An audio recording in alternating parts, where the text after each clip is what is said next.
Hello everyone, welcome back to my channel Stree struggle dream. आज मेरे दिन की शुरुआत 5:30 बजे से स्टार्ट हुई है। तो यहाँ पे गूगल बाबा भी बता रहे हैं 5:31 हो गया है। तो मॉर्निंग हो गई है, सुबह हो गई है। तो सुबह की शुरुआत हम किचन से स्टार्ट कर रहे हैं, क्योंकि थोड़ा हम लेट हो गए हैं और पहले उठते तो हमारी पढ़ाई हो पाती, लेकिन कोई बात नहीं है। हर दिन हम अच्छा या बेस्ट अपना करने की कोशिश करेंगे। तो आज मैंने बहुत दिनों के बाद 5:30 बजे उठ गई हूँ। तो ये बाहर का आप लोग को दिखा रहे हैं कि सुबह हो गई है और मैं आ गई किचन में। अब यहाँ पे बच्चों का बनाऊँगी लंच, और लंच में बच्चों का चीज़ पराठा बनाना है तो चीज़ पराठा बनाऊँगी, और उसके साथ आलू टमाटर और प्याज की भुजिया सब्जी बनाऊंगी, क्योंकि बच्चे हमारे हरी सब्जी नहीं खाते हैं। तो आप लोग बताइएगा कि आप लोग के बच्चे खाते हैं या नहीं। देखते हैं बहुत सारे बच्चे खाते हैं, लेकिन हमारे बच्चे नहीं खाते हैं। बेटी तो खा लेती है, लेकिन बेटा नहीं खाता है।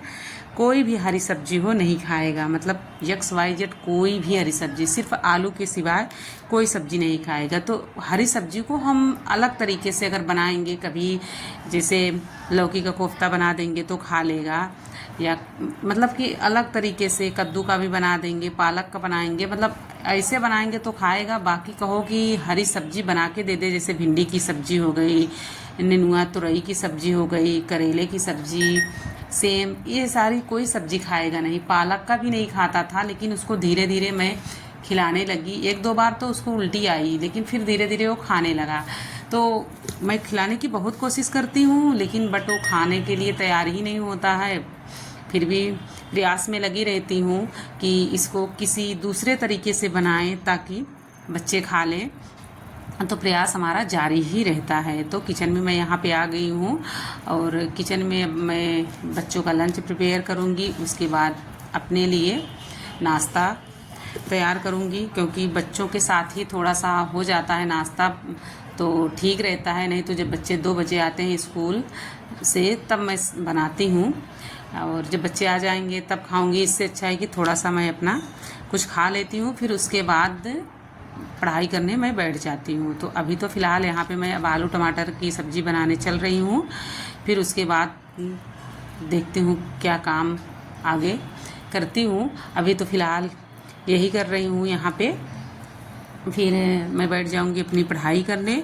और आज हमारा आधुनिक हिंदी व्याकरण और रचना में दूसरा चैप्टर है, अध्याय 2 है। अध्याय 2 में ध्वनि है। ध्वनि में कम से कम उसमें भी बहुत सारे टॉपिक हैं। ध्वनि में पहला है वर्ण का स्वरूप, फिर हिंदी के वर्ण, अनुस्वार और अनुनासिक, पंचमाक्षर और अनुस्वार, वर्णों का उच्चारण, स्वराघात, संगम और अनुतान, बलाघाट जिसको बोलते हैं उसी को स्वराघात, फिर संधि, सब, फिर सामान्य नियम, फिर उच्चारण की विशेष अशुद्धियाँ और उनका निदान। इतने सारे टॉपिक इसमें पढ़ना है, तो एक दिन में तो हो नहीं पाएगा। धीरे धीरे मैं उसे कवर करने की कोशिश करूँगी। तो देखिए, जो आपका सब्जेक्ट है उसमें कमांड बनाना ज़रूरी है। जितनी मतलब कि 1-2 बुक जो भी आपके पास है उसको अच्छे से पढ़ना है। तो वही मैं अभी कर रही हूँ कि अच्छे से ही मैं पढ़ रही हूँ। अगर मुझे पढ़ना होता तो एक दिन में कम से कम हम 50 पेज पढ़ सकते हैं। ऐसा नहीं है कि नहीं पढ़ सकते हैं, लेकिन एक पढ़ने का तरीका अलग है और एक मतलब कि स्पीड में पढ़ने का तरीका अलग है। तो 2 टाइप के समझिए पढ़ना है। एक तो पढ़ना है कि वो चीज़ पढ़ो जो तुम्हें कुछ चीज़ें समझ में आए, और एक पढ़ना होता है कि पढ़ते चले जाओ कुछ भी न समझ में आए। तो हम वो चीज़ कर रहे हैं कि जो मुझे समझ में आए उसी हिसाब से हम अपनी पढ़ाई यहाँ पे कर रहे हैं, आराम से, कोई जल्दबाजी नहीं, ताकि मुझे कुछ तो समझ में आए। एक बार पढ़ रहे हैं, थोड़ा बहुत तो समझ में आना चाहिए कि क्या है उसमें, ध्वनि में क्या है, वर्ण में क्या है। तो देखिए, ये सब तो बहुत मतलब कि समझो छोटे शब्द वर्ण हैं, लेकिन यही चीज़ अगर एग्ज़ाम में पूछ लेते हैं घुमा के ना, तो अच्छे से अगर ना पढ़े रहो ना तो उसी में फंस जाया जाता है। तो इसीलिए सोचते हैं कि उसको जितनी बार हो सके उतनी बार इसको पढ़ो।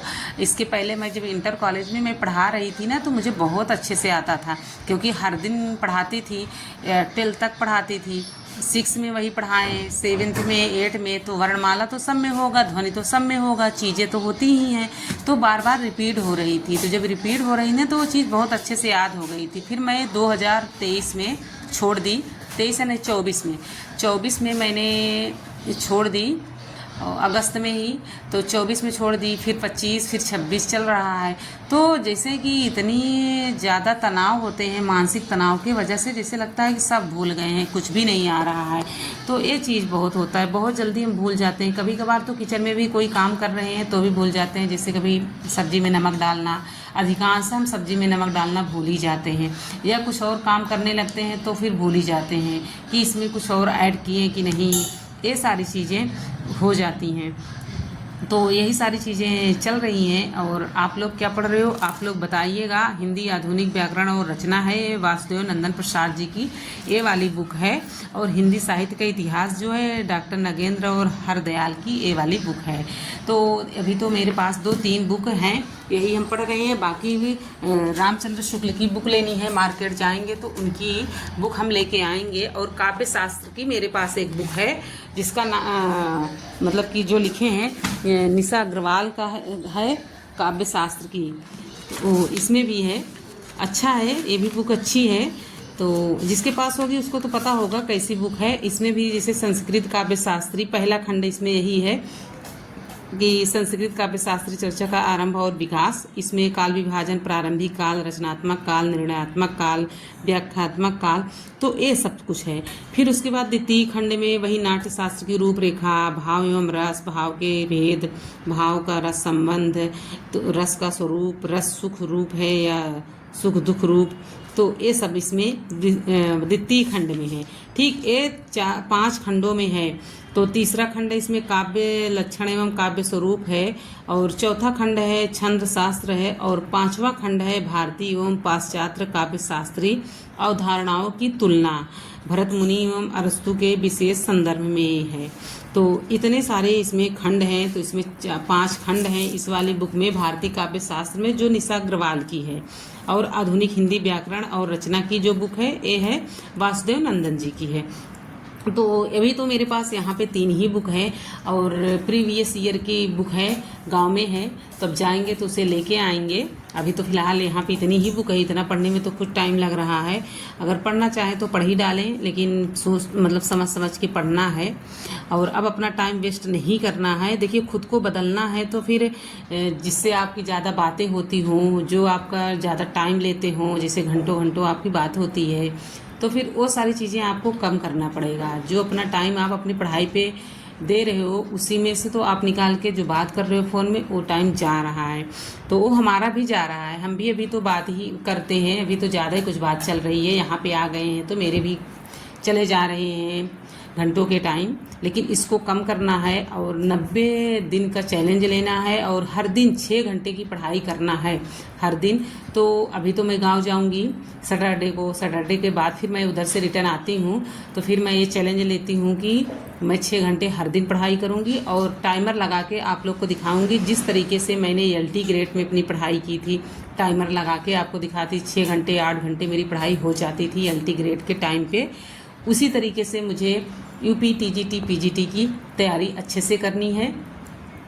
देखिए, होना वो अलग की बात है, होगा कि नहीं होगा वो अलग की बात हो जाएगी, लेकिन अपना पूरा टाइम देना है, पढ़ाई अच्छे से करना है, नोट्स भी अच्छे से बनाना है। बुक तो पढ़ते रहेंगे, लेकिन नोट्स भी बनाते चलेंगे। अब मैं आऊँगी तो मंडे से हमारी पढ़ाई जो है 90 दिन की चैलेंज रहेगी, और हार्ड चैलेंज लेंगे कि कभी 6 घंटे, कभी 6.5 घंटे, इससे कम की पढ़ाई नहीं होनी चाहिए। और अपना एक टाइम टेबल मैं अपना खुद से बनाऊँगी, जो कि मुझे फॉलो करना है, किसी भी हालत में उसको फॉलो करना ही है, क्योंकि जब तक तपेंगे नहीं तब तक कोई काम होने वाला है नहीं। तो अब अपने आप को टाइम आ गया है कि जितना टाइम दे सको उतना आप करो, टाइम दो अपने पढ़ाई पर। और इधर उधर की बातों में तो फिर आप व्यस्त रहोगे तो व्यस्त ही रहोगे, टाइम चला जा रहा है, कुछ पता नहीं चल रहा है कि कब हम एज मेरी बढ़ती जा रही है और कभी 25 आया तो 26 चला आ गया, फिर 26 के बाद 27 आ जाएगा, फिर 28, मतलब बढ़ता चला जाएगा। और हम जहाँ हैं वहीं रह गए हैं, अभी भी वहीं हैं, अभी कुछ भी नहीं बदला है। और बदलेगा तभी जब हमारी जॉब लग जाएगी, तभी बदलेगा, या हम लाइफ में अपने कुछ अच्छा कर पाएंगे तब जाके सब कुछ बदलेगा। बाकी अभी तो कुछ बदलने वाला है नहीं।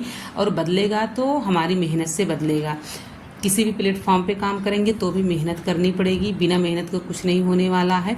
अगर हम कहीं जॉब करेंगे तो 8 घंटे हम करेंगे, तो 8 घंटे अपने पढ़ाई पे दे दें कुछ टाइम के लिए, अगर होगा कहीं तो ठीक है, अगर नहीं होगा तो फिर किसी अलग प्लेटफॉर्म पे इसको देना पड़ेगा। लेकिन अगर अपने लाइफ में कुछ अगर बदलना है, कुछ अगर हासिल करना है, तो उसके लिए आपको बहुत सारी मेहनत करनी पड़ेगी। जब तक अपनी एक कमांड नहीं बनाओगे, किसी भी प्लेटफॉर्म पे आप जाओगे तो भी आपको बिना मेहनत का कुछ होने वाला नहीं है, और वहाँ से आपको कोई इनकम फिर होने वाली नहीं है। तो आपको अपने कमांड भी बनाना है और पेपर को देना है। तो पेपर को आप तभी दे पाओगे जब आप अच्छे से पढ़ाई करोगे, और अच्छी पढ़ाई करने के लिए आपको टाइम अच्छा आपके पास होना चाहिए। तो फ्रेंड्स, ये मेरी बात किसको किसको अच्छी लगी, प्लीज़ आप लोग कमेंट करके ज़रूर बताइएगा। मिलेंगे किसी और बातों के साथ।